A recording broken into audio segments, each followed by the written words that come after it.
been to have so many people show up at the Capitol and rallies such as this to support us as we support you. And I'm going to introduce my colleagues here in just a few minutes, but I'm going to tell you right now, all of us, all the Democrats in the state legislature, we're not going to stand behind you. We're not going to stand in front of you. We're going to stand right beside you in this fight. And I think I can speak for the rest of my colleagues. So, okay, I am State Representative Christine Snicki.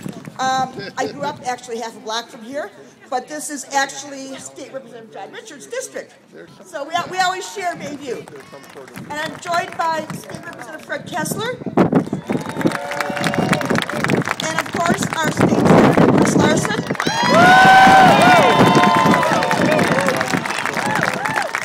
And our future State Senator, who is going to take Alberta Darling's seat, Sandy Cash. Bayview High School graduate along with me, but I will say she graduated before me. Our newest county supervisor, Jason Haas. Terry Falk, Milwaukee School Board. And of course, County Supervisor Marina Dmitrievich. So I'm going to ask Senator Larson to join me up here along with Representative Richards, if he wants to take a citation to the Labor History Society. All right. Thank you. We put this together, Representative Snicki, Representative Richards, and I, and I'll read it for you. Who wants to? Oh, there we go. Who wants to accept it? Steve will. Okay, and I'm going to read it for you so everybody can hear it.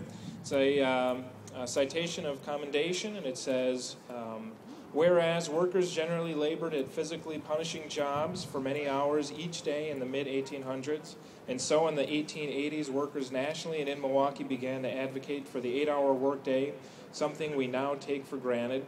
And whereas on May 1st, 1886, a national campaign to require all employees to adopt a standard 8-hour workday culminated when workers' unions urged all American workers to cease labor until their employers met their demand, and whereas in Milwaukee, civil parades and demonstrations followed as striking workers shut down factories peaceably and without violence during the first 5 days of May 1886, and whereas May 5th, a crowd of demonstrators went to the Bayview Rolling Mill to encourage the workers to participate in the general strike, and whereas the assemblage of striking workers was fired upon by the state militia under the order of Governor Jeremiah Rusk, killing 7 workers and wounding 4, and whereas the events of that day will remain part of the historic and cultural legacy of Wisconsin forever, serving as a reminder of the sacrifices our forebears made so that we might lead better, more prosperous lives, and now therefore be it resolved by that Representative Chris Snicki, Representative John Richards, and Senator Chris Larson,